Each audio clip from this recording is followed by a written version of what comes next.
তামিলনাড়ুর জনপ্রিয় সুপারস্টার এবং রাজনৈতিক নেতা থালাপথি বিজয় কি সত্যি এমন একটা সিদ্ধান্ত নিয়েছেন যা পুরো দেশকে নাড়িয়ে দিয়েছে?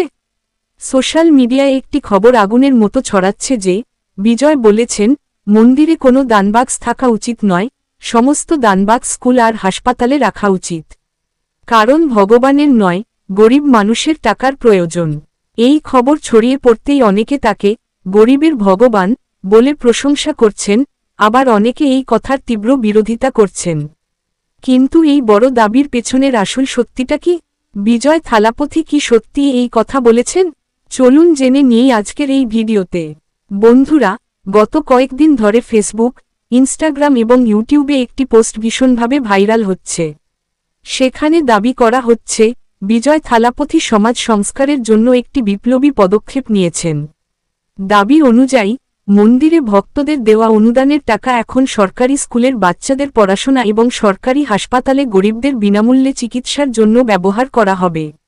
এই খবর আসার পর থেকেই ভক্তরা তাকে ভগবানের রূপ মনে করছেন।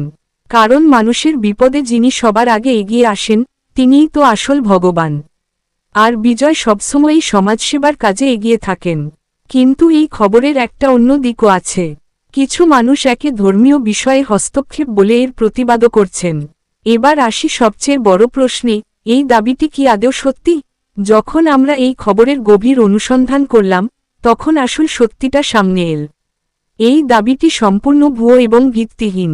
বিজয় থালাপথি মন্দিরের টাকা হাসপাতাল বা স্কুলে দেওয়ার মতো কোনো অফিসিয়াল বয়ান দেননি। এটি সোশ্যাল মিডিয়ার কিছু পেজ এবং ইনফ্লুয়েন্সারদের তৈরি করা একটি স্রেফ গুজব। তবে হ্যাঁ, বিজয় স্বাস্থ্য ব্যবস্থা এবং শিক্ষা নিয়ে বড় পদক্ষেপ নিচ্ছেন, এটা সত্যি। তিনি সম্প্রতি কর্পোরেট এবং প্রাইভেট ফান্ডিংয়ের মাধ্যমে সরকারি হাসপাতালের উন্নতির জন্য Nalam TN hospital donation portal launch করেছেন। এছাড়া সরকারি হাসপাতালে জন্ম নেওয়া শিশুদের জন্য Thai Maman golden ring scheme এর মতো জনকল্যাণমুখী কাজও তিনি করছেন। কিন্তু মন্দিরের দানবাক্স সরিয়ে নেওয়ার খবরটি পুরোপুরি মিথ্যা।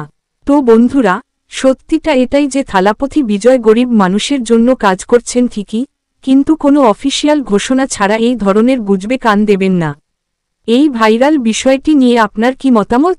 আপনার কি মনে হয় হাসপাতাল এবং স্কুলের জন্য আলাদা দানবাক্স থাকা উচিত? বিজয়ের এই সমাজসেবামূলক কাজগুলোকে আপনি কিভাবে দেখেন? নিচে কমেন্ট বক্সে অবশ্যই জানান।